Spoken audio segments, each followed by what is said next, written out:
Très chers amis et spectateurs de notre chaîne Gaon des Chasses et votre chaîne bien sûr, bonsoir. Je vous donne la bienvenue dans notre émission de ce soir, une émission qui fait aussi partie de notre festival du livre ou des livres écrits par les Rwandais et sur le Rwanda.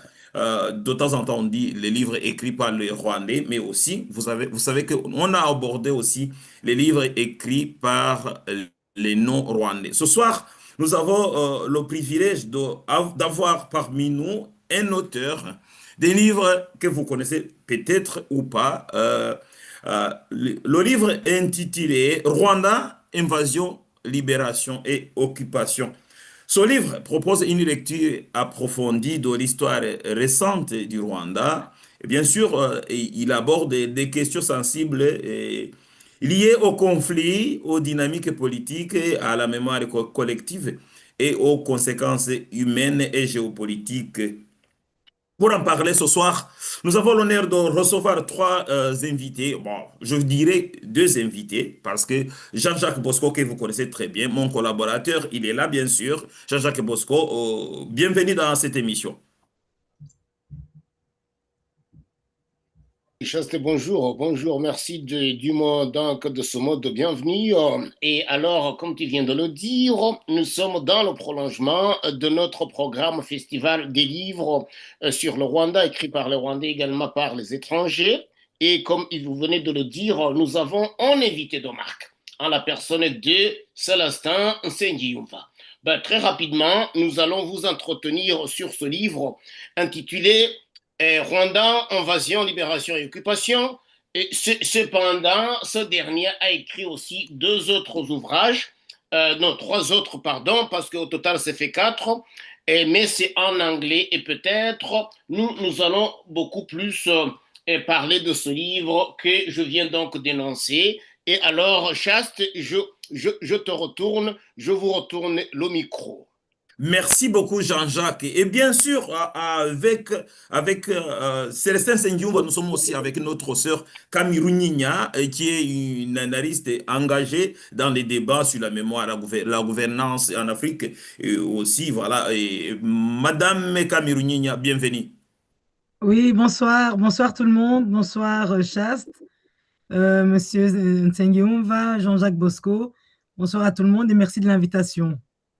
Merci beaucoup, merci beaucoup. Nous disons aussi merci à nos téléspectateurs d'un peu partout au monde. Et Monsieur Célestin Sengiumva, bien sûr, viendra partager avec nous les motivations ayant conduit à l'écriture de ce livre, bien sûr, ainsi que les principales thèses et qu'il développe.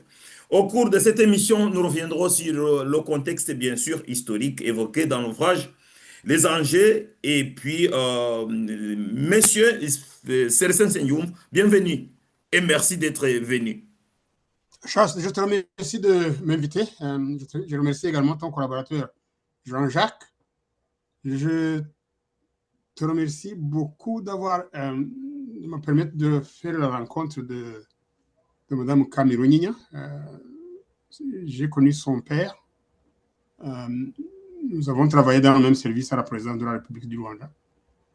Et je vous remercie donc d'avoir organisé cette émission pour nous permettre de parler de la problématique rwandaise. Je voudrais dire à nos téléspectateurs que dans mes ouvrages, et en particulier dans cet ouvrage sur lequel nous allons parler, eh bien, je suis un connaisseur du dossier de l'Afrique des Grands Lacs, le drame qui frappe les pays de l'Afrique des Grands Lacs. Je voudrais que les téléspectateurs sachent que j'étais l'interprète du président à partir de l'année 1979. Je me suis assis entre le président Habyarimana et le président Nyerere quand il négociait le projet de construction d'un barrage électrique sur la Rusumo. C'était donc à Mwanza en 1979. J'ai travaillé à Radio Rwanda en qualité de journaliste speaker. J'étais dans le journal Parler français. Ensuite, en 79, donc 1979, je suis allé aux affaires étrangères. J'étais directeur des relations bilatérales dans le département des affaires politiques. C'est de là que je suis allé à la présidence, toujours dans le service des relations extérieures. Mais j'étais surtout l'interprète officiel du président. C'est-à-dire que quand je vous dis que j'étais l'interprète officiel du président, j'ai entendu les conversations que le président Habyarimana a eues avec les dirigeants de pratiquement toutes les régions du monde, et surtout avec les dirigeants tanzaniens, ougandais, kenyans, zambiens, zimbabwéens. Je vous dirais que, par exemple, qu'en 1982, quand il y avait la crise des réfugiés venus d'Ouganda, les réfugiés de Kibondo, eh bien, nous avons appris ces développements alors que nous étions sur la caravane présidentielle. Nous rentrions d'une visite officielle au Mozambique. Et donc, c'est en cette qualité et en qualité de diplomate que j'étais également affecté à l'ambassade du Rwanda à Addis Abeba. C'est en rassemblant toutes les connaissances glanées d'ici et là, dans ces entretiens de haut niveau entre les chefs d'État, entre les ministres et également dans les différentes réunions auxquelles j'ai assisté au niveau d'Addis Abeba, donc là, au siège de l'Union africaine. À l'époque, c'était encore le UA, l'Organisation de l'Unité africaine. C'est donc dans les informations glanées dans ce cadre large. Ces informations, c'est ces informations qui se retrouvent dans ces ouvrages et surtout donc dans celui-ci qui parle de l'invasion du Rwanda par l'armée ougandaise, enfin les troupes du général Kagame, mais en uniforme de l'armée ougandaise. Et également, je dis à mes lecteurs que les raisons avancées pour envahir le Rwanda n'étaient pas les bonnes, ce n'étaient pas les vrais motifs. Et au bout d'une période d'environ 4 ans, il y a eu une guerre qui a fait rage dans tout le pays et qui a planté les germes de ce qui devait être connu plus tard comme génocide rwandais, ou bien génocide. Il y en a qui...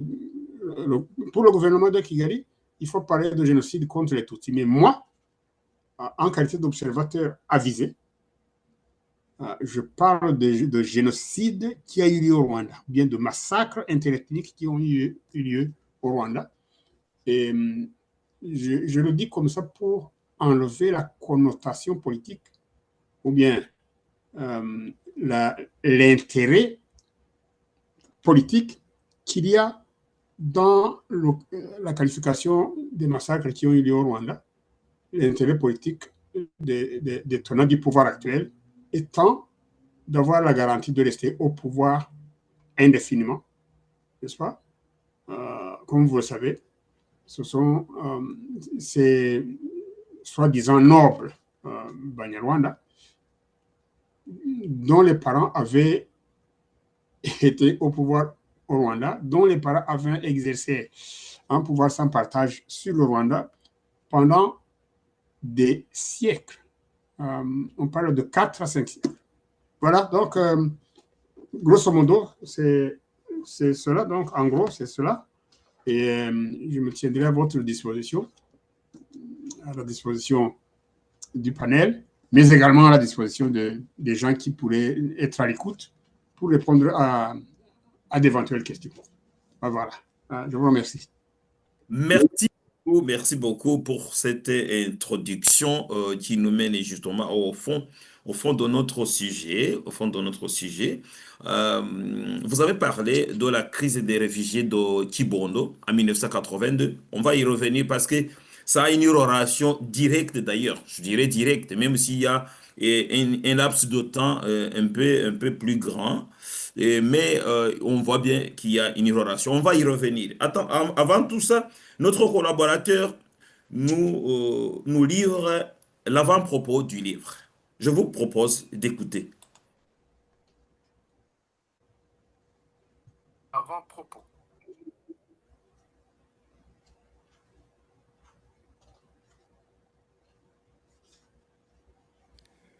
En Afrique comme ailleurs dans le monde, le phénomène d'une invasion d'un pays par un autre n'a rien de nouveau. L'histoire des États, tels qu'ils sont connus aujourd'hui, est parsemée d'invasions, d'alliances et de traités de coexistence pacifique. D'habitude, l'invasion suit le refus ou l'incapacité d'un État de répondre aux conditions posées par un puissant voisin. Mais en 1990, le Rwanda a été envahi par l'armée de son voisin ougandais sans avoir défié un ultimatum et sans déclaration formelle d'un état de guerre.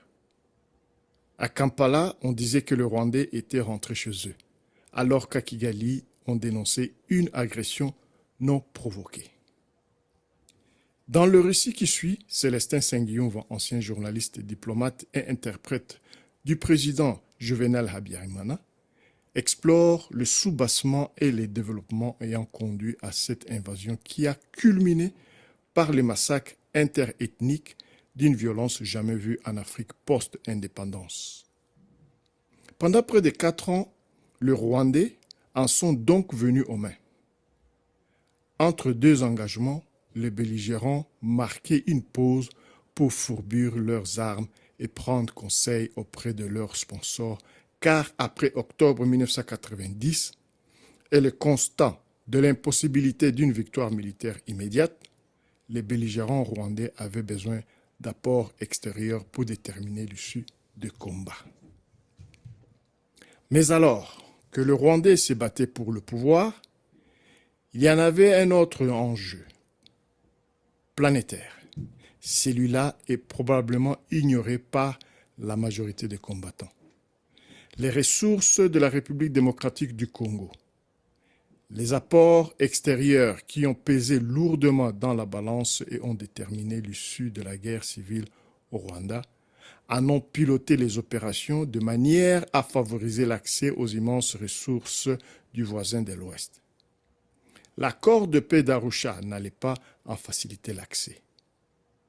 Dans les officines des études stratégiques de Londres et Washington, les ressources naturelles du Congo-Kinshasa pèsent beaucoup plus lourd que les crimes de guerre, les crimes contre l'humanité et les génocides commis au Rwanda et l'énorme génocide perpétré au Congo, plus de 6 millions de morts dans la ruée vers les mines du Kivu, du Katanga, de la province orientale du Congo.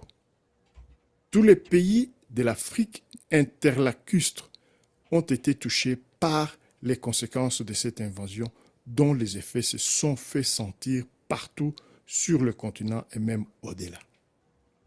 Le présent ouvrage est dédié à toutes les victimes de cette guerre, à tous les morts, à tous les déplacés et réfugiés et à tous ceux qui, au Rwanda et au Congo, ont été forcés d'émigrer à la suite des effets de la guerre dite d'octobre, partie de l'Ouganda le 1er octobre 1990. Merci beaucoup à notre collaborateur qui nous livre l'avant-propos du livre. Alors, je vais passer la parole à Jean-Jacques pour entamer les questions et puis là, on continue avec notre discussion. Oui, alors, donc, je pense que nous devons remercier notre collaborateur J. Barak qui nous a livré donc cet audio. Alors, très rapidement, comme l'auteur l'a dit, il est vraiment connaisseur de la problématique de guerre dans l'Afrique des Grands Lacs, à savoir le Rwanda, la Tanzanie, le Congo, l'Ouganda, etc. Et j'aimerais aussi mentionner que non seulement il est l'auteur de ce livre que nous avons montré, Invasion Rwanda, Invasion, Libération, Occupation, qui est disponible dans la publication La Pagaie. Et il a aussi écrit 2 autres, mais en anglais. So, African Great Lakes Countries from Independence to Deception and Instability. Et l'autre, c'est Rwanda Conflict, Rwandan Conflict. Have we reached the dead end? Ça, c'est dans l'édition Scribe de Moussa Dimana Gaspard. Et le troisième livre, que d'ailleurs dont je détiens les copies, c'est The African Great Lakes Region, Political Violence and the Long Trail of Refugees to America. Voilà, et ça c'est dans l'édition, un petit moment, c'est dans l'édition, une seconde, un petit moment. Oh, c'est disponible donc chez l'auteur. Hein. C'est disponible chez l'auteur et chez moi-même. Alors, donc, ma question est la suivante très rapidement. Et tout à l'heure, c'est notre lecteur qui nous a lu cet extrait. Il a parlé, sinon vous parlez d'un génocide qui a été commis par les Rwandais et au Rwanda. Et en même temps, vous parlez d'un autre génocide qui a été perpétré donc au Congo par les Rwandais et même vous en citez, ou sinon vous en dénombrez des chiffres. Voudriez-vous nous éclairer un peu quels sont ces Rwandais qui ont commis d'abord le génocide au Rwanda et ensuite au Congo, si cela donc est à votre portée, Monsieur Célestin Nsengiyumva. Euh, Merci de la question, Jean-Jacques. Merci. Et je vous remercie. J'ai reconnu la voix de Jacques Barak, qui est un grand connaisseur de cette lui-même. Hein, c'est un grand connaisseur de cette région et surtout de la République démocratique du Congo.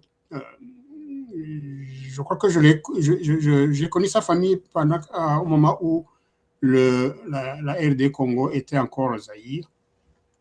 Donc, je vous remercie de cela. Et je vous remercie également, Jean-Jacques et toi, Chaste Gaoundé, pour avoir organisé cette émission dans une langue autre que le Kinyarwanda. Nous venons de faire plusieurs années dans un monologue entre Rwandais. Et là, une émission comme celle-ci, c'est une émission qui s'adresse également à des auditeurs non rwandais. Et nous avons également besoin que ces gens comprennent les problèmes auxquels nous sommes confrontés à travers tous ces livres. Voilà. Donc, maintenant, pour revenir à la question que Jean-Jacques me pose, de savoir d'où sont tirés ces chiffres, je voudrais souligner que ce livre a été imprimé en 2021, n'est-ce pas? Et en 2021, déjà, on parlait de 6 millions de morts congolais et rwandais, parce que, comme vous le savez, il y a à un moment donné, l'armée qui venait de capturer le Rwanda a poursuivi son équipé sur le territoire congolais, non pas pour rapatrier les réfugiés, parce que le gouvernement du FPR n'avait pas envie de rapatrier tout ce monde-là. La raison en est que ils avaient besoin de l'espace qu'ils avaient libéré pour installer les nouveaux rapatriés d'Ouganda et du Burundi même. Donc, c'est ainsi qu'au lieu de les rapatrier, cette armée les a plutôt massacrés. Et donc, c'est ce massacre de réfugiés rwandais au Congo qui peut également être appelé, qui peut être qualifié de génocide, surtout que il y a un rapport de la Commission des Nations Unies sur les droits de l'homme. Le haut commissaire des Nations Unies pour les droits de l'homme a commandité ce rapport. Il est aujourd'hui connu sous le nom de Mapping Report. Mapping Report.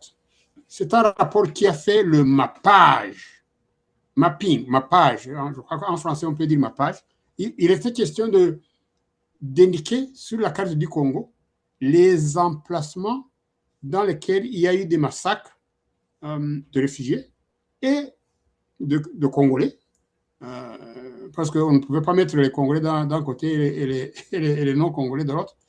Eh bien, c'est pourquoi on appelle ça mappage. Il y a plusieurs sites, Tingi, Mbandaka et ailleurs. Il y a eu plusieurs endroits. Et donc, ce rapport, après, connu sous le nom de Mapping Report, a également fait état d'un nombre similaire de victimes de l'équipée de l'armée rwandaise au Congo. Comme vous le savez, c'est en fait indéniable, en fait indiscutable, car les dirigeants de cette armée, l'armée rwandaise, ils sont allés jusqu'à prendre le pouvoir à Kinshasa, à 2000 km des frontières rwandaises. Celui qui dirigeait cette équipée, qui était alors le colonel James Kabarebe, eh bien, il était même devenu chef d'état-major à Kinshasa. Chef d'état-major de l'armée congolaise à Kinshasa. Vous comprenez donc que ce sont là des faits que personne ne peut nier. Donc, il y a eu massacre des populations civiles qui étaient de ce coup-là des réfugiés, et c'était un massacre délibéré, n'est-ce pas? Et les savants, les intellectuels qui tentent de définir ce que c'est un génocide, ils parlent souvent de critères pouvant permettre de dire que ces massacres remplissent les conditions pour être appelés génocide. Eh bien, sur ce point, Jean-Jacques, je voudrais vous renvoyer tous nos auditeurs à une décision d'état-major. Ceux qui cherchent à identifier l'élément préparation, une décision d'état-major, par exemple, pour descendre l'avion du président, ça ne pouvait pas se faire sans une décision du haut commandement des troupes de l'APR de l'époque.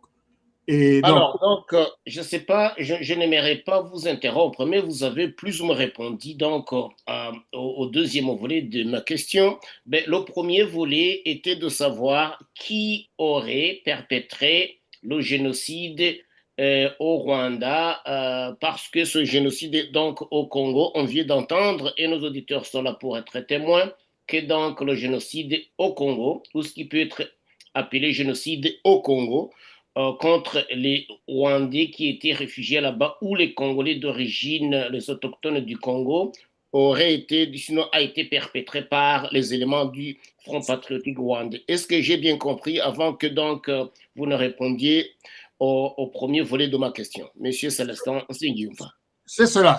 Donc, ces réfugiés rwandais, qui étaient pour la plupart des réfugiés Hutus, et les autochtones congolais, ont été massacrés par les troupes de l'APR, les troupes de l'armée rwandaise, et qui étaient, n'est-ce pas, intégrés, ou bien qui étaient le fer de lance de ce qu'on a appelé l'AFDR, donc les troupes congolaises, qui étaient, disons, M. Laurent Désiré Kabila en était le coordonnateur.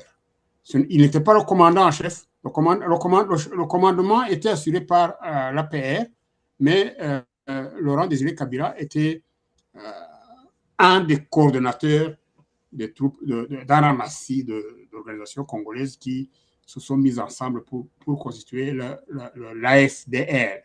L'AFDR, donc c'était des troupes congolaises, mais le fer de lance de cette invasion, c'était l'armée rwandaise.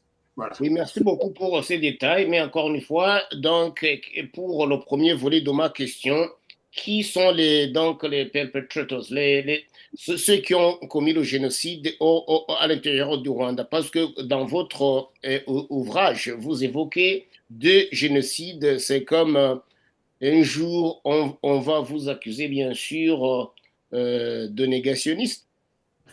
Nous sommes dans un débat intellectuel. Les gens là, ils ont fermé le dossier avant d'épuiser le débat.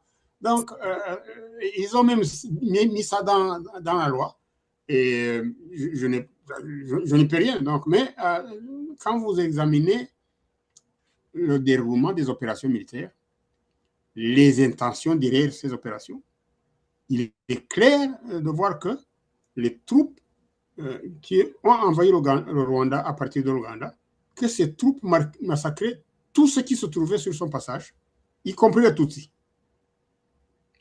C'était des troupes Tutsis qui massacraient toutes les populations qui se trouvaient sur son passage, ces populations, à partir de l'ancienne commune de Muvumba au Rwanda, Muvumba c'est dans le nord-est du Rwanda, eh bien, il y avait des gens qui étaient mélangés. Les Rwandais vivaient dans une sorte de symbiose depuis, Jean-Jacques, depuis une vingtaine d'années. Il n'y avait pas eu un seul incident de violence interethnique dans le pays. Donc, les gens... Alors, pour être précis, M. Célestin Nsengiyumva, aujourd'hui, de nos jours, on parle du génocide des Tutsis au Rwanda. C'est de cela que j'aimerais en fait évoquer. Alors, qui a commis le génocide au Rwanda contre le peuple rwandais ou les ethnies rwandaises? Jean-Jacques, ce sont les Rwandais qui ont commis ces crimes. Il faut que je vous rappelle que le Rwanda venait de vivre 4 ans de guerre, qu'il y avait au port de Kigali 1 million de déplacés, qu'il y avait des récits un peu partout, des récits d'atrocités commises par les troupes d'invasion, n'est-ce pas, surtout dans le nord du pays. Eh bien, quand l'avion du président Habyarimana a été attaqué et qu'il est tombé en flammes et qu'on a annoncé que les occupants de l'appareil étaient tous morts, eh bien, tout le pays était maintenant plongé dans des massacres mutuels, des massacres interethniques mutuels. Alors, ouais, tout à l'heure, une petite question de fond. Tout à l'heure, vous avez dit que ce sont les Rwandais donc, qui ont fait le génocide au Rwanda, les ethnies rwandaises. Est-ce que les Toits aussi en font partie? Je ne peux pas dire, parce que les Toits constituaient 1% de la population, même à moins d'1%. Et c'était ce qu'on appelle en français quantité négligeable. On ne les a pas vus au front. Mais je me suis fait dire que parmi les membres des troupes d'invasion, qu'il y avait des officiers Toits, n'est-ce pas? Je crois qu'on a parlé d'un certain docteur Karemera, qui aurait même Mouhire, un certain Mouhire, on dit voilà. Qu'apparemment Mouhire était un Toit. Et puis aussi, si on lit dans l'ouvrage d'Oruziliza, lui-même, il arrive à parler certains des Toits qui faisaient partie donc de l'armée du FPR, peut-être très minoritaire, mais avec précision. Vous êtes en train de nous dire que le génocide au Rwanda a été commis donc par les Tutsis qui étaient dans le mouvement FPR. Oui, les Tutsis ont commis une partie de ces crimes, mais l'autre partie de ces crimes, nous ne pouvons pas nous cacher la figure, Jean-Jacques. Une autre partie de ces crimes a été commise par les milices et même par les troupes gouvernementales. Donc, alors, sans vous couper la parole, donc concluons que peut-être le génocide au Rwanda a été commis par les deux ethnies ou les membres de deux ethnies, Hutu et Tutsi, et que donc nous moi je dirais que même plus. Moi je dirais que même plus. Enfin, on est en train d'interroger notre... Non, alors moi je posais la question. J'aimerais que donc l'auteur conclue avant que donc un autre donc contributeur puisse poser la question ou autre. Ce génocide est un vocable utilisé pour des raisons politiques. D'après moi et d'après un certain nombre d'autres penseurs, il serait plus approprié de parler de massacres interethniques. Mais ces massacres, comme tu poses la question de savoir qui a commis ces massacres, eh bien, les massacres ont été commis par les troupes d'invasion, mais également par les gens qui prétendaient se défendre et qui étaient donc constitués de milices comme Interahamwe. Interahamwe avait même, disons, phagocyter les autres milices comme les milices du parti MDR, les milices du parti et autres. Alors, merci beaucoup. J'aimerais que donc d'autres intervenants puissent poser la question. Je suis amplement satisfait. Voilà, oui, sans toutefois tarder, mais merci de vos réponses et merci de vos questions aussi, Jean-Jacques. Je vais passer la parole à ma sœur Kamiru Nyinya, qui a suivi attentivement et très bien disciplinée comme elle est. Alors maintenant, à toi la parole, ma sœur. Oui.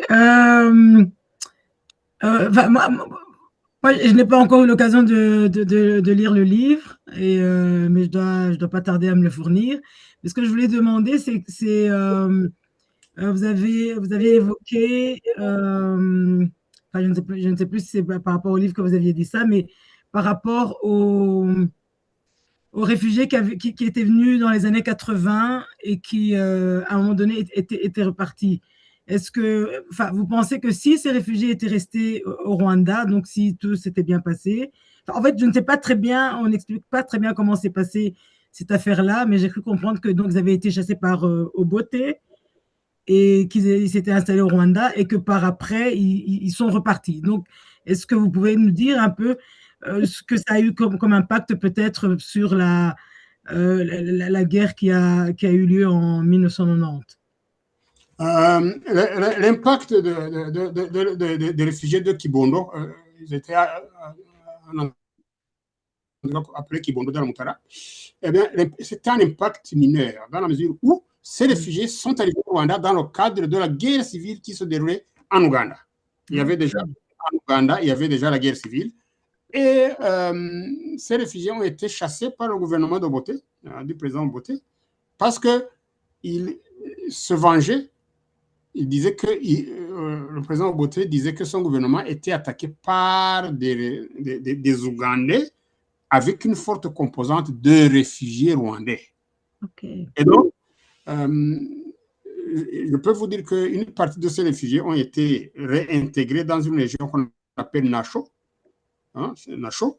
Il y a un lac là, le lac Nacho. Mais ceux qui n'ont pas pu justifier leur origine rwandaise ont été, disons, vigoureusement encouragés à rentrer en Ouganda. Vigoureusement, c'est ça. Vigoureusement. Bon, Monsieur Célestin Sengiouva. Non, Jean-Jacques, attends. Oui, Jean-Jacques, c'est pas ton tour, là. Ah oui, attends, Jean-Jacques. Il a minimisé, il a dit que donc c'était un impact mineur, alors qu'on dénombre 40 000 réfugiés qui étaient venus d'Ouganda sur le territoire rwandais. Est-ce que tu peux éclairer là-dessus? Ouais, bon, je dis un impact mineur sur la guerre qui a éclaté au Rwanda en 1990. Mais c'était un cas de réfugiés. Vous savez que ce cas, les réfugiés de Kibondo ont même causé la chute d'un membre du gouvernement à l'époque.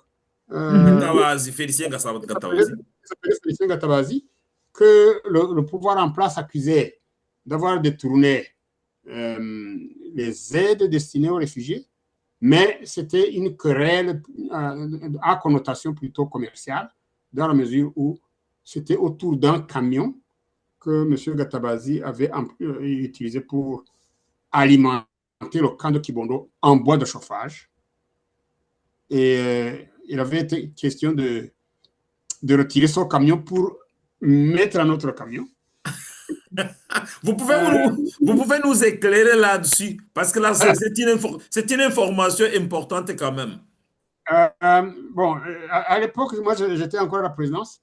Et on avait accusé M. Gatabazi d'avoir détourné ces fonds, les fonds du Haut Commissariat des Nations Unies pour les réfugiés, destinés à financer l'assistance d'urgence en faveur de ces réfugiés.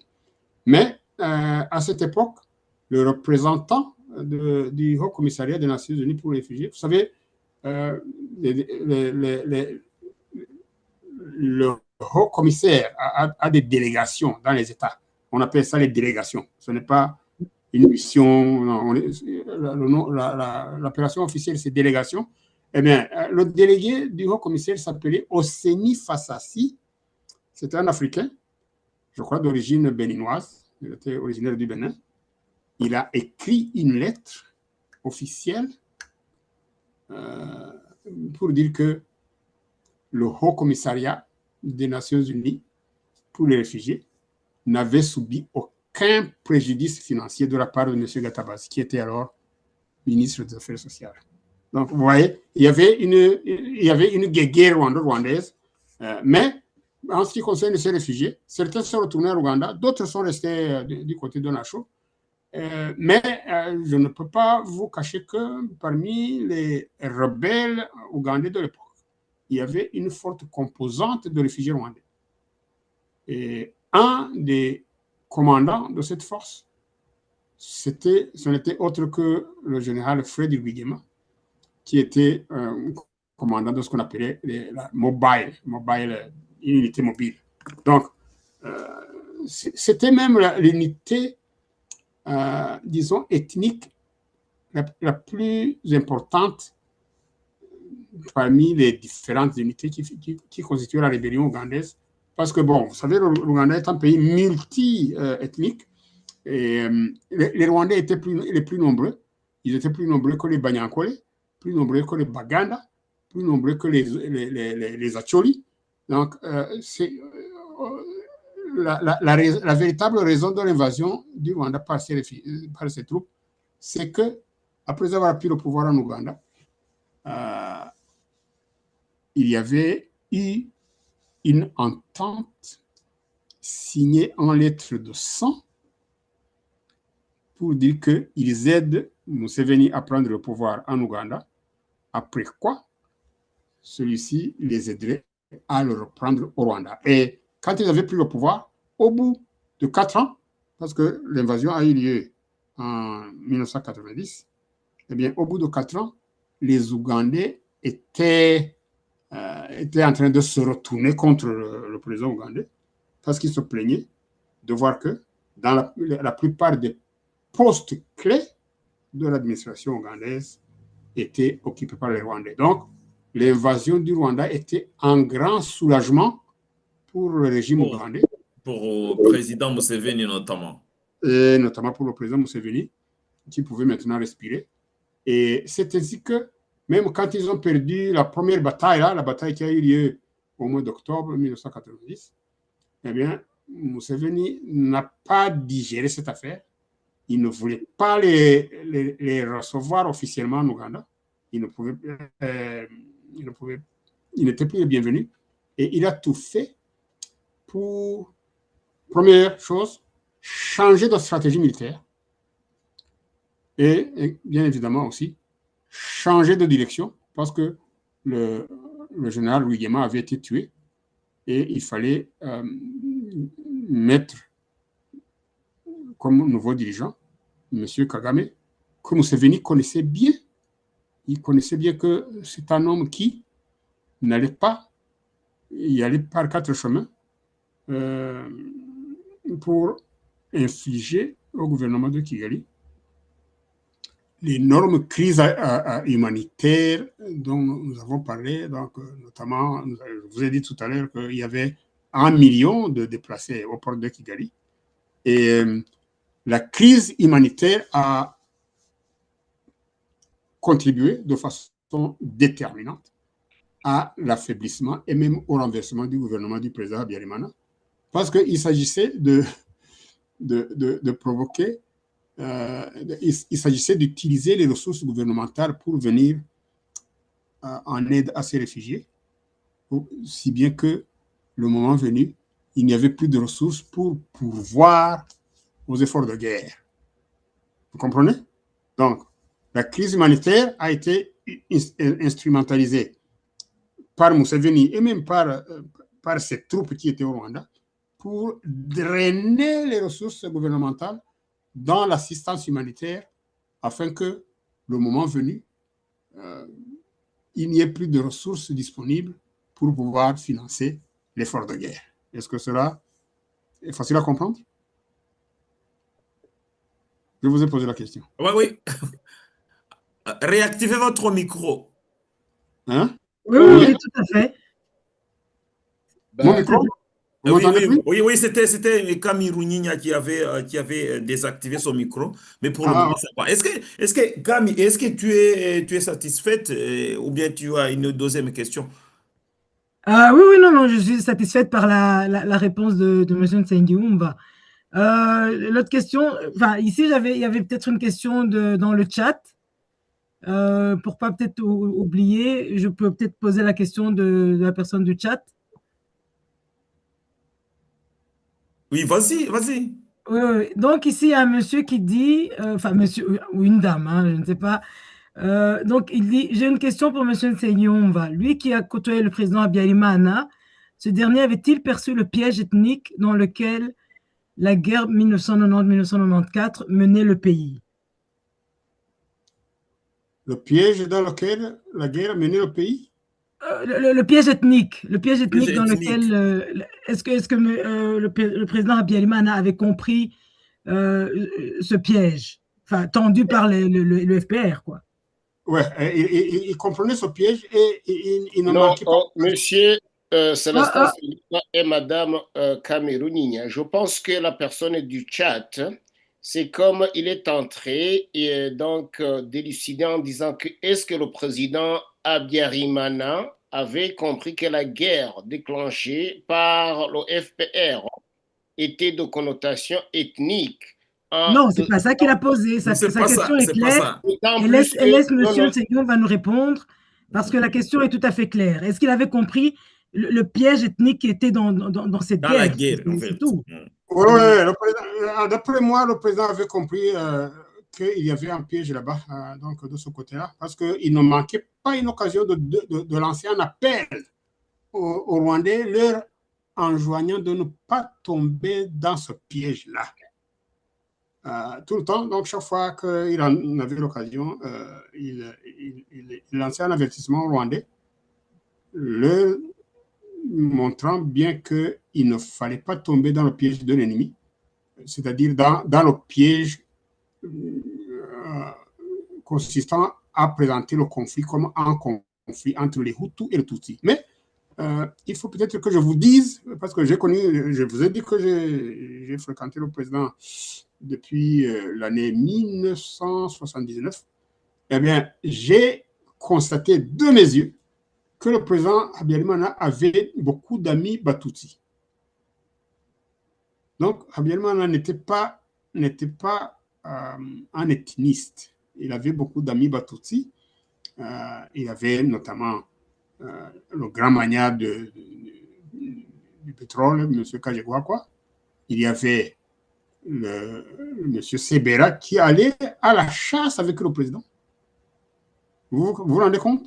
La chasse avec les fusils de chasse, les fusils de chasse sont des armes très puissantes. Par exemple, les armes de type Remington, ce sont des armes avec lesquelles on peut abattre un buffle. Eh bien, le président allait à la chasse au gros gibier avec M. Sebera. je pense que c'est vrai que vous le dites que le président Abiyarimana avait des amis Tutsis et surtout, vous ne nommez que donc ces riches à la personne d'Okage Guhakwa. Mais ma petite question est la suivante. Pourquoi on s'est affolé donc à emprisonner autour de 8000 personnes et la majorité étaient des Tutsis et peut-être les gens du Sud, dans ce qu'on a appelé Ibjitso. Est-ce que Jean-Jacques, vous n'exagérez pas en disant que la majorité de ceux-là qui ont été arrêtés étaient Tutsis? Parce qu'en fait, même si dans la composante de la population rwandaise, et chaque échantillon que tu prends, vous allez trouver la majorité Hutu. Est-ce que vous pouvez être sûr que ceux qui ont été arrêtés comme les infiltrés ou bien comme les collaborateurs du FPR, que la majorité était Tutsi? Bon, c'est une question, dans une question, avant que Seyoum va nous répondre. Ouais, je pense que donc on a dénombré 8000 personnes emprisonnées. Et Oui. quand les Tutsis parlent, ils disent qu'ils étaient majoritaires. Et nous souviendrons que les Tutsis gravitaient autour de 300 000, 500 000. Ils n'allaient pas loin de là, bien qu'on nous dit qu'ils ont été tués autour de 800 000. Alors, si, ça c'est pour te répondre, si on puise dans une population Tutsi de 300 000, on peut facilement trouver 6 000 Tutsis ou 5 000 Tutsis ou 4 000 Tutsis ou peut-être disons 3000, 4000 en tout, si ça peut être toujours la majorité. Non, je ne crois pas. Je vous ai répondu, hein?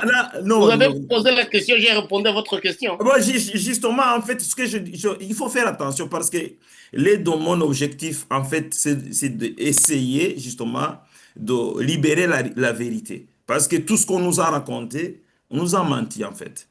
On essaie de globaliser, on donne les estimations. Et personne n'a fait vraiment un recensement pour savoir combien étaient Tutsis parmi ceux-là qui étaient arrêtés et combien de Hutus étaient là. Moi, je reste convaincu que la majorité de ceux qui étaient arrêtés, comme Ibizo, étaient Hutus.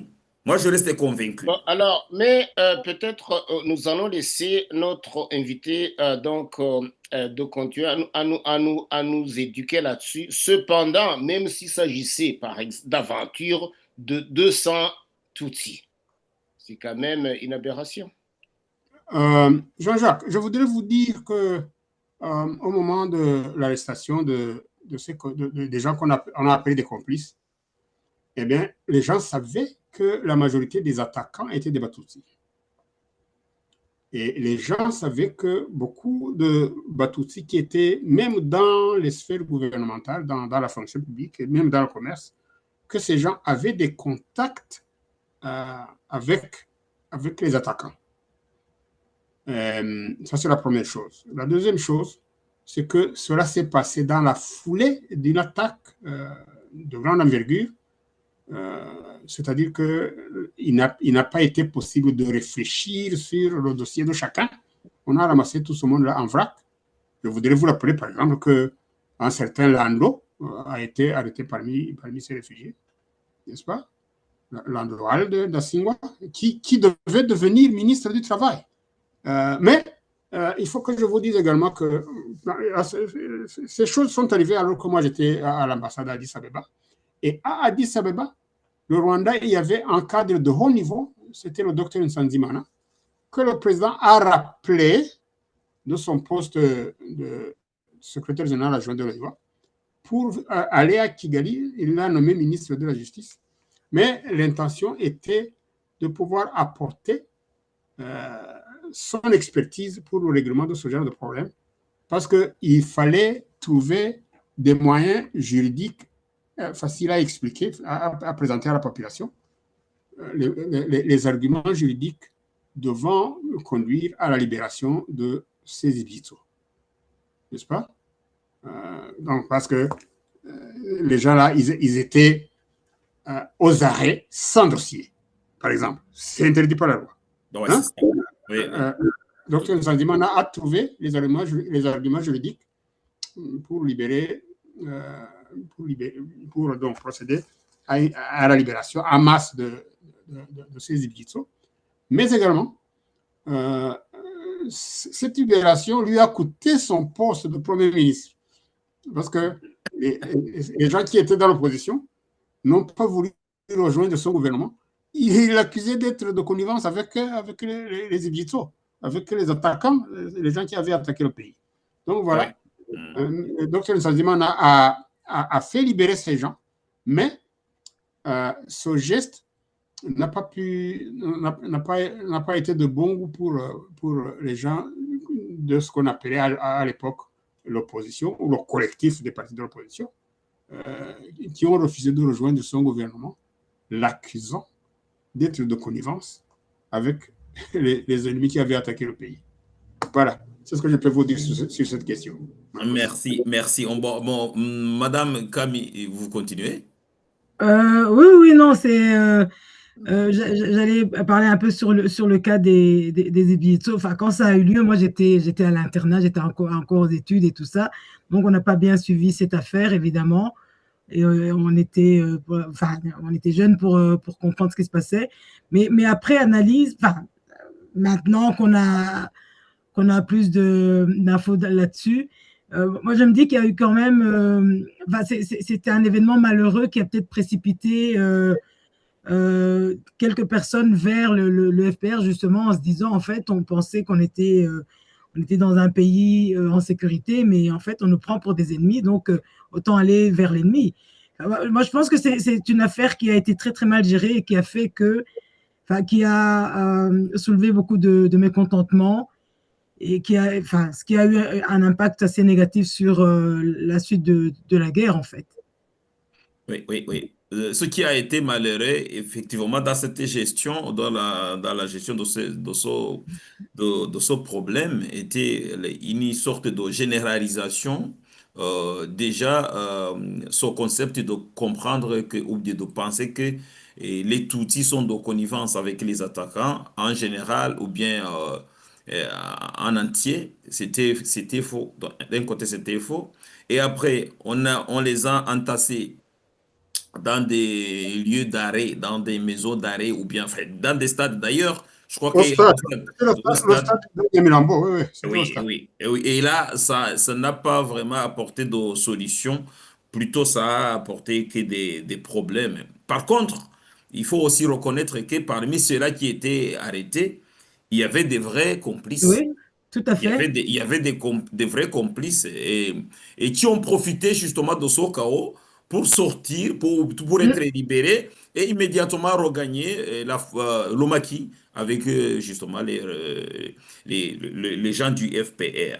Bon, alors, on ne peut pas s'attarder sur la situation qu'a causé l'invasion au Rwanda, mais voyons aussi au-delà des frontières. Là, je vais dire de la République démocratique du Congo. Parce que dans votre livre, dans votre ouvrage, vous parlez justement des causes ou bien des objectifs ou des intérêts géopolitiques et que les Rwandais ne voyaient pas vraiment ce temps-là.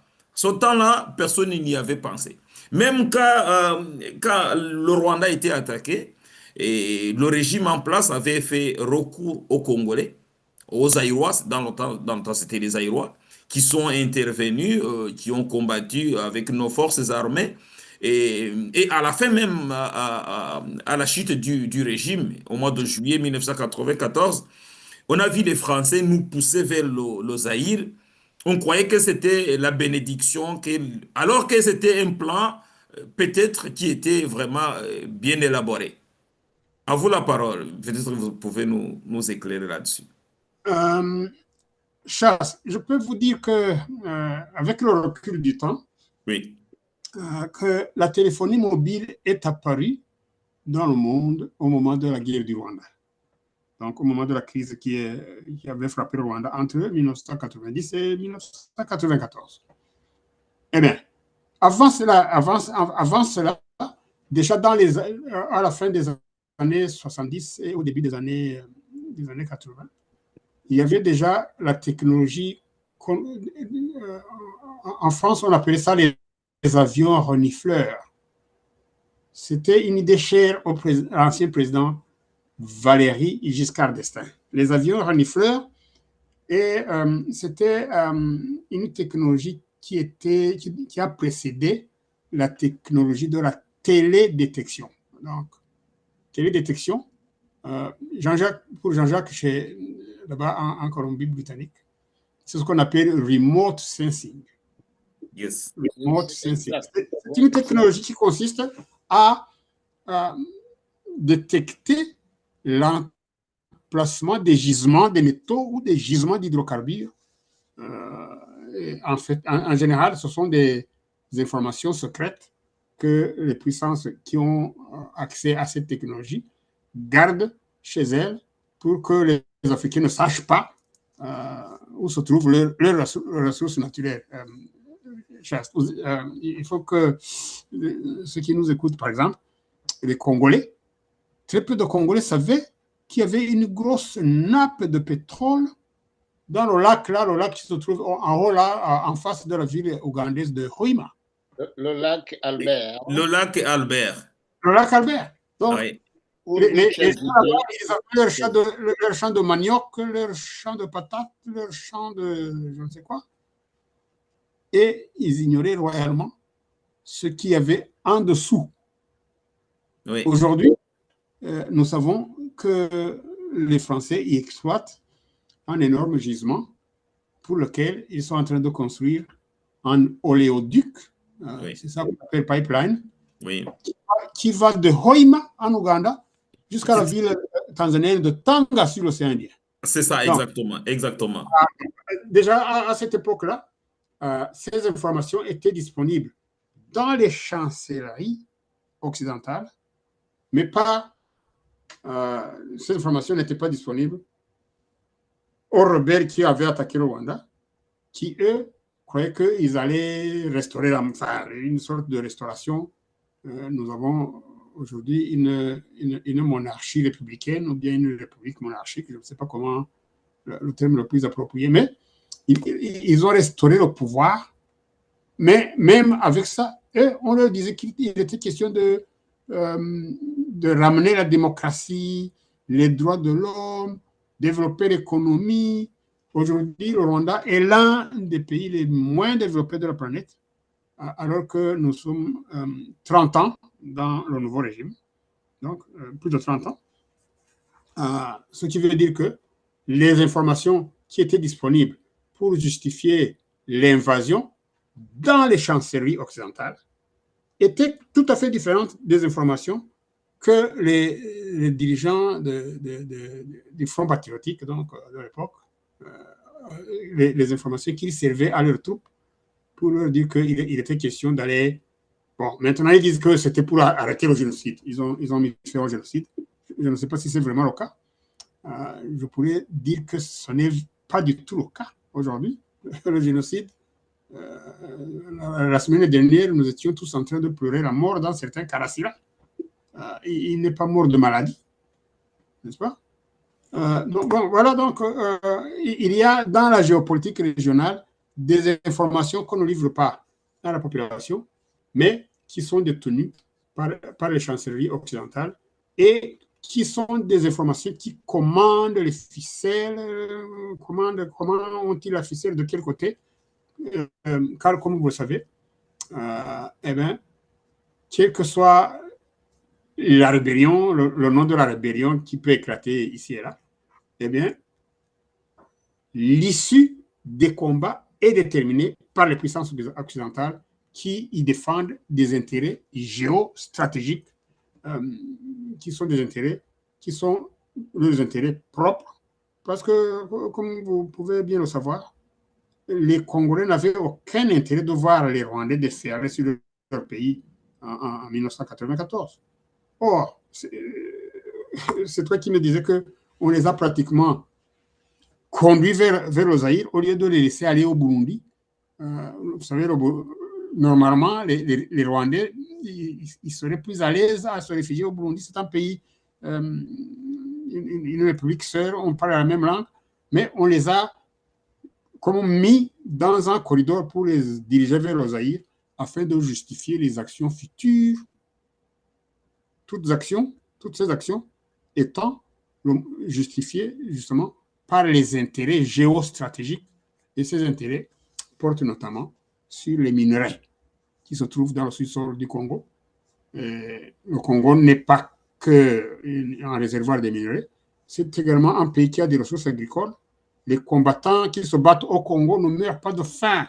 Il y a du bétail, il y a du gibier, il y a du bois, n'est-ce pas? Il y a, par exemple, aujourd'hui, dans le nord, là, vers Isiro et Butembo, c'est une région à forte production de café.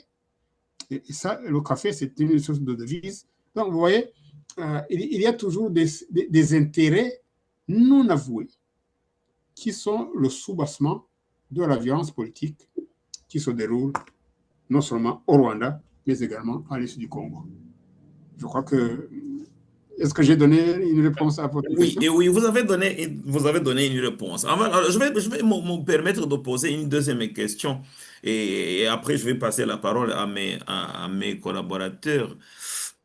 Oui, en voyant ce que vous avez écrit, on pourrait dire que vous avez en fait, vous avez une vision du Saint-Esprit peut-être, et puis quand ça rencontre les expériences que vous avez eues, et notamment aux côtés du président Habyarimana, vous avez eu, vous savez ce qu'il en pensait, parce qu'il en parlait de toute façon, vous étiez son interprète, c'est-à-dire que vous saviez son point de vue sur ce qui se passait. Et après, On a vu que son régime est tombé, et puis il a été tué, bien sûr, et à la fin, on voit l'invasion, après l'invasion du Rwanda, dont vous parlez dans votre ouvrage, et on voit l'invasion du Congo, de la RDC, bon, c'est du Zaïre dans le temps, et, qui venait de passer, de changer le nom pour devenir la République démocratique du Congo. Et puis, ce temps-là, tout le monde savait, et même aujourd'hui, on le voit très bien, que les troupes qui ont traversé pour aller conquérir le Congo, le Zaïre dans le temps, ils étaient soutenus par les Occidentaux, notamment par les Américains. Bon, là, j'y parle et j'ai pas vraiment de preuves, mais c'est dans l'air. Tout le monde le sait. Tout le monde le sait. Parce que si les Américains avaient soutenu Paul Kagame et qu'il a attaqué le Congo et qu'il ne disait rien, c'est-à-dire que il bénéficiait de leur soutien. Après, on voit quelques années plus tard, on voit que les Américains viennent de signer les accords avec le Congo, justement pour désigner les minerais congolais comme leur propre réserve, en quelque sorte. En quelque sorte, c'est comme si les Américains, en fait, ils investissent au Congo, alors qu'à la base, ils étaient les envahisseurs de ce pays. Comment vous expliquez ce phénomène ou bien l'évolution des choses sur cette question? Merci. Chaste, ce phénomène s'explique par les intérêts égoïstes des puissances impériales. Les intérêts égoïstes, le narcissisme. Les officines de renseignement occidental ont soutenu l'invasion du Congo par les troupes de M. Kagame, mais également par les troupes ougandaises et les troupes burundaises de l'époque. Et le Burundais, oui, exactement. Oui, parce qu'ils étaient en train de défendre leurs intérêts égoïstes, les intérêts géostratégiques, portant notamment, comme je vous l'ai dit, sur les ressources naturelles de la RDC, mais surtout les ressources du sous-sol. Les ressources du sous-sol, et ces ressources aujourd'hui, que les Américains poursuivent toujours, ça porte notamment sur le coltan, le cobalt, les terres rares, le cuivre et le manganèse. Ce sont des minerais qui sont en abondance au Congo. Quand on dit en abondance, ce sont des minerais dont la présence est en quantité suffisante pour pouvoir justifier une exploitation industrielle. Donc, ce n'est pas une industrie, on ne creuse pas à la pioche, non. Donc, on peut y aller avec les machines, avec les outils mécanisés. Donc, à cette époque-là, au moment de l'industrie naissante de la téléphonie mobile, la matière première qui était nécessaire à l'époque, c'était seulement le coltan. Mais aujourd'hui, avec l'arrivée en puissance de la Chine, qui a également des appétits importants sur les métaux qui aident la technologie moderne, la technologie militaire, la technologie informatique, n'est-ce pas? C'est surtout de cela qu'il s'agit. Eh bien, il apparaît que les Chinois ont également un intérêt aigu, un intérêt accru, un intérêt difficile à satisfaire pour les ressources qui se trouvent surtout au Congo. Ces ressources se trouvent également dans d'autres pays, notamment en Russie, au Canada, mais ces ressources se trouvent en abondance surtout au Congo. Et c'est la puissance impériale qui aura la même mise sur les ressources du Congo, qui pourra garder sa longueur d'avance en matière de défense et de technologie de pointe sur les autres puissances. Donc, aujourd'hui, la raison pour laquelle les Américains semblent vouloir débarquer, donc, ou bien semblent manifester leur désamour envers une puissance, envers une petite puissance africaine qu'ils avaient soutenue à l'époque, donc il y a une trentaine d'années, c'est justement, ce n'est pas parce que ces gens ont démérité, mais c'est à cause de l'arrivée sur scène de la Chine. Il est question de mettre la Chine hors jeu au Congo.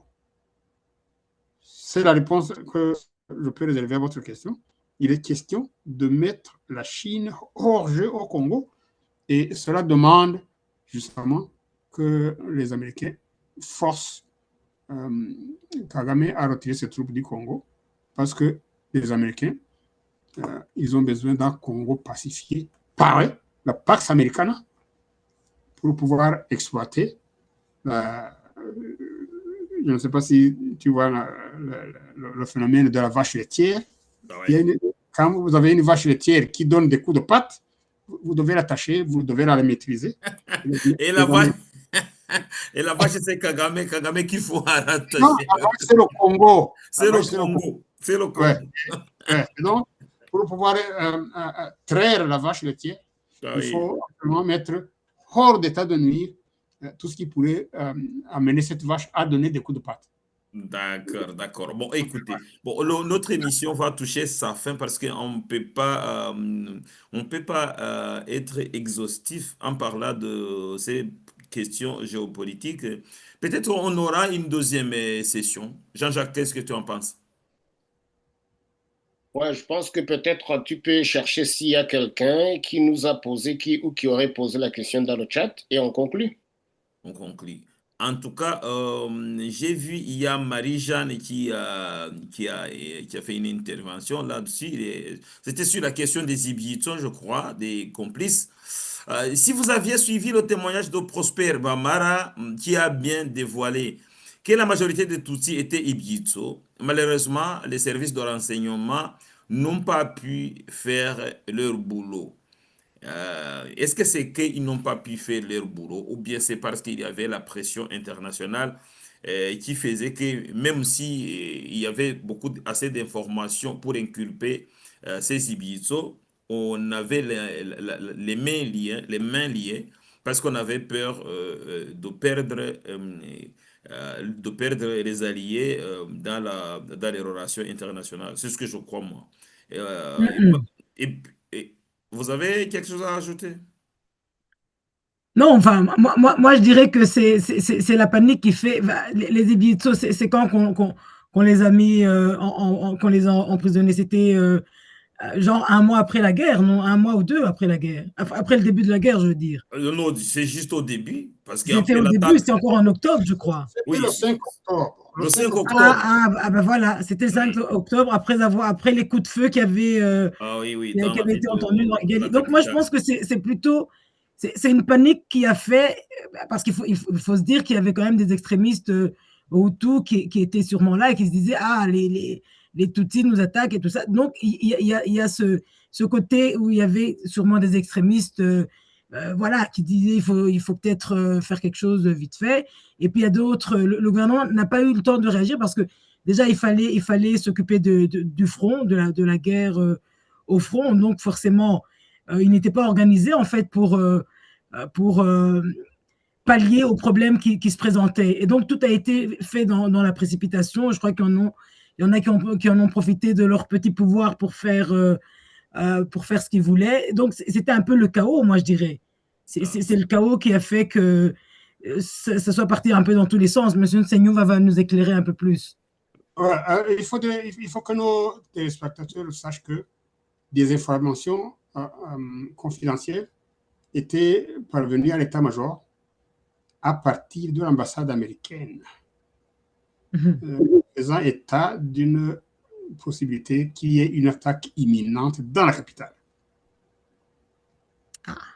Quelque temps après cette attaque, c'était une attaque il y avait eu des tirs nourris dans la capitale. Et il y a des gens qui avaient conclu que c'était peut-être des tirs simulés. Il n'y avait rien. Donc, en Kinyarwanda, ils appelaient ça Ekinamicho. Mais je voudrais que nos téléspectateurs sachent que quelque temps après l'arrestation des gens qu'on appelait Ibito, moi, personnellement, j'étais à l'ambassade à Addis Abeba et j'ai rencontré le colonel breveté d'état-major Ndindirimana, qui était venu à Addis Abeba en mission.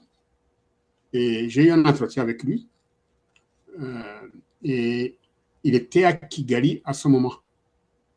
Il était à Kigali au moment de ces tirs.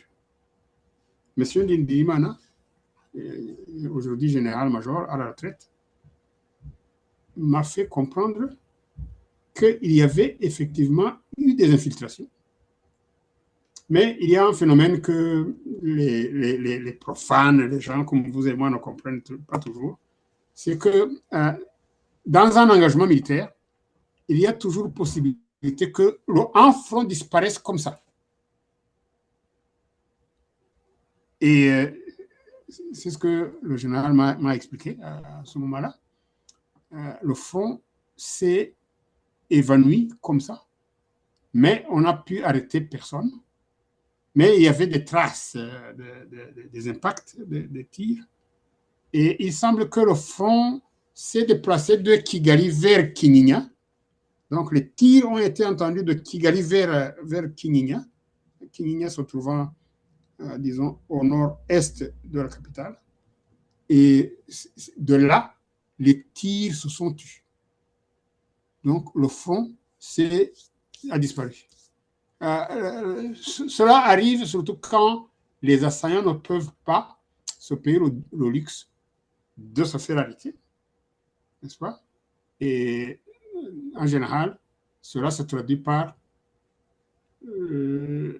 un phénomène qui consiste à ce que les assaillants fusionnent avec la population locale, avec le milieu local, et qu'ils font également, ils présentent l'air d'être eux-mêmes étonnés de voir qu'il y avait eu des tirs et que, bon, on a trouvé personne. Donc, le général Ndimana disons que, monsieur Célestin Sengiumva, comme maintenant, on est dans un petit peu bas. Jean-Jacques, qu'est-ce que... Oui, je partageais pratiquement donc, le même avis que Madame Kamil que la gestion des Igitso a été gérée en vrac. J'étais à Kigali et que donc ça a toujours semé le doute, d'où il y a beaucoup de dissensions même pour la continuité de la gestion de la guerre, mais peut-être Chastes et moi allons un jour inviter ces éminents militaires, dont notamment l'auteur Ndimana, pour peut-être nous éclairer là-dessus. Qu'est-ce que tu en penses, Chaste? Ce serait une idée, ce serait une bonne idée. On verra si Le général Ndimana se trouve en Belgique. Oui, il est en Belgique. Il est en Belgique. On pourrait l'inviter, étant donné que lui-même aussi est un auteur d'un livre et il a pas mal d'expérience et pas mal de secrets à déclasser, à déclassifier maintenant. Parce que ça fait déjà 30 ans, je crois qu'il n'y a plus rien à cacher. Peut-être, je me dis, peut-être il y a aussi des secrets à garder à vie.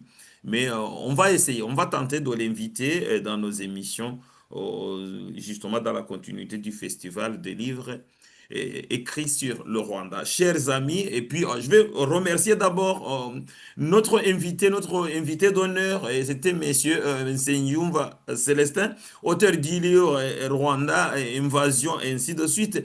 Mais Jean-Jacques Bosco, mon collaborateur, et puis aussi, je suis content, très content d'être avec Camille Runyinya, ma petite sœur ou grande sœur? Bon, on dirait. On est quasi jumeaux, toi. Nous, on est jumeaux. Nous, on est jumeaux. Bon, je suis du mois de juin. Toi, tu es où? Tu doutes. Ah bah, tu vois, je suis le plus grand. Alors, il faut me respecter. Ouais. Bon, ok. Alors, Jean-Jacques Bosco, un mot juste pour clôturer. Oui, donc, alors, je dois remercier à nos auditeurs et également donc à l'auteur qui nous a beaucoup éclairé sur le contenu de son livre, et également qui a touché sur d'autres aspects de son livre Rwanda, Invasion, Libération et Occupation. Madame Camille Runyinya, merci donc d'être jointe à nous. Et alors, je pense que si nous aurons encore le plaisir de vous accueillir dans nos studios, Monsieur Célestin Sengiumva, ce sera donc un grand plaisir, pardon. Et alors, sur ce, nous vous souhaitons de belles choses à vous-même et à votre écriture. Merci bien, Jean-Jacques. Merci. Je vous remercie tous. Je remercie tout le panel.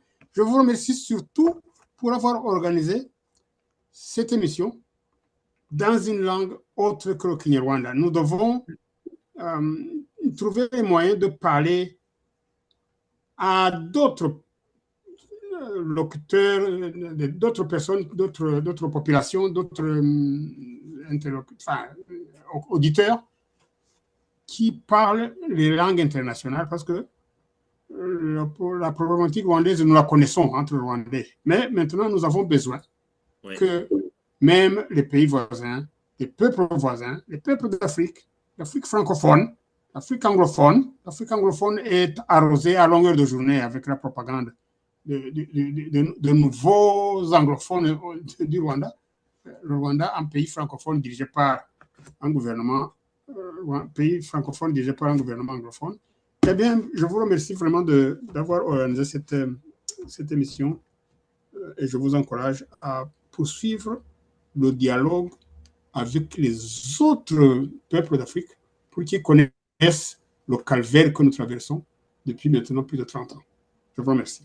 Très bien, merci. Un calvaire aussi qui les guette. Parce que si vous voyez ce qui se passe en République démocratique du Congo, ce qui guette le Burundi, le Burundi est aux aguets tout le temps. Il y a les pays comme Mozambique, le Malawi, la Zambie, ce sont les pays où les gens du FPR essaient de s'infiltrer ou bien de s'implanter.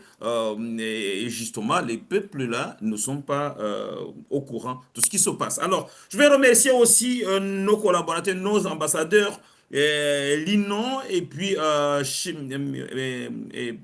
Sharon Peace, qui ont aussi été avec nous dans cette émission. Il y a aussi Marie-Jeanne Mkamuranga qui était ici, Technopop 7, et vous tous, et Zahir Brengue, et puis vous tous qui nous suivez sans toutefois faire de commentaires. Je sais que vous êtes un peu partout, aux États-Unis, au Canada, au Rwanda, en France, en Belgique. Vous êtes très nombreux à nous suivre et nos émissions vont continuer justement comme d'habitude. Et je vous remercie grandement. D'ici et à la prochaine, je vous dis que Dieu vous garde et que vous résistiez pour exister. Il faut résister pour exister. Merci beaucoup et à bientôt. Merci. Merci Camille, merci. Avec plaisir.